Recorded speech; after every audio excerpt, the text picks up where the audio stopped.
వ్యక్తిగత పరిశుభ్రతకు ప్రాధాన్యత ఇచ్చినప్పుడే వ్యాధులను అరికట్టవచ్చని జిల్లా కలెక్టర్ ఇలా త్రిపాఠి అన్నారు.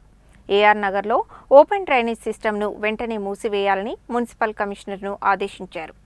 మంగళవారం నల్గొండ జిల్లా కేంద్రంలోని ఏఆర్ నగర్లో జిల్లా కలెక్టర్ ఇలా త్రిపాఠి పర్యటించారు. గత సంవత్సరం ఇక్కడి నుండి ఎక్కువ డెంగ్యూ కేసులు నమోదైన విషయాన్ని దృష్టిలో ఉంచుకొని ఈ సంవత్సరం పరిస్థితులను పరిశీలించేందుకు ఆమె ఏఆర్ నగర్లో పర్యటించారు. అయితే ఈ సంవత్సరం ఏఆర్ నగర్ నుండి ఇలాంటి డెంగ్యూ కేసులు నమోదు కాలేదు. వార్డులో పరిసరాలతో పాటు మురికి కాలువలు, ఇండ్లను జిల్లా కలెక్టర్ తిరిగి పరిశీలించారు. ప్రజలు పాటిస్తున్న వ్యక్తిగత పరిశుభ్రత, పరిసరాల పరిశుభ్రతను గమనించారు. వార్డులో ఓపెన్ డ్రైనేజీ సిస్టమ్ ఉండడం పరిశుభ్రత లోపించడాన్ని గమనించిన జిల్లా కలెక్టర్ తక్షణమే ఓపెన్ డ్రైనేజీ సిస్టమ్ మూసివేయాలని మున్సిపల్ కమిషనర్ సయ్యద్ ముసాబ్ అహ్మద్ను ఆదేశించారు. ప్రతి ఒక్కరూ వ్యక్తిగత పరిశుభ్రత, పరిసరాల పరిశుభ్రత పాటించాలని, వాటికి ప్రాధాన్యత ఇచ్చినప్పుడే వ్యాధులను అరికట్టవచ్చని అన్నారు. మనుషులు, పరిసరాలు పరిశుభ్రంగా ఉన్నప్పుడు ఎలాంటి వ్యాధులు రావని చెప్పారు. వార్డులో నిర్వహిస్తున్న జ్వర సర్వే సందర్భంగా మలేరియా సిబ్బందితో మాట్లాడారు. ఇప్పటి వరకు నమోదైన జ్వర కేసులు, మలేరియా, టైఫాయిడ్, డెంగ్యూ తదితర వివరాలను అడిగి తెలుసుకున్నారు.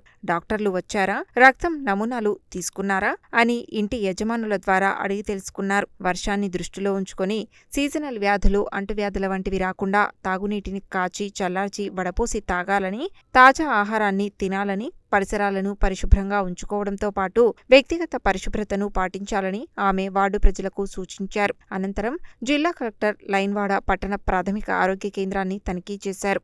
అక్కడ అందుబాటులో ఉన్న మందులు, నమోదైన హైరిస్క్ కేసులు, ప్రసవ కేసుల నమోదు, ప్రసవానికి సిద్ధంగా ఉన్న గర్భిణీ స్త్రీల ఈడీడీ కేసులు, క్యాలెండర్ ప్రకారం చికిత్స అందిస్తున్నది లేనిది పరిశీలించి సంతృప్తి వ్యక్తం చేశారు. లైన్వాడ వార్డులో జనాభా ఎక్కువగా ఉన్నందున ఇక్కడ మరో పట్టణ ప్రాథమిక వైద్య ఆరోగ్య కేంద్రం అవసరం ఉంటుందని, అందువల్ల ప్రభుత్వానికి ప్రతిపాదన పంపించేందుకు సిద్ధం చేయాలని జిల్లా వైద్య ఆరోగ్య శాఖ అధికారిని ఆదేశించారు. జిల్లా వైద్య ఆరోగ్య శాఖ అధికారి doctor Putla Srinivas, deputy DMHO doctor Venugopal, RDO Y Ashok Reddy, municipal commissioner Syed Musab Ahmed, లైన్వాడ పట్టణ ప్రాథమిక ఆరోగ్య కేంద్రం డాక్టర్ ఇంతియాజ్, మలేరియా సిబ్బంది తదితరులు ఉన్నారు.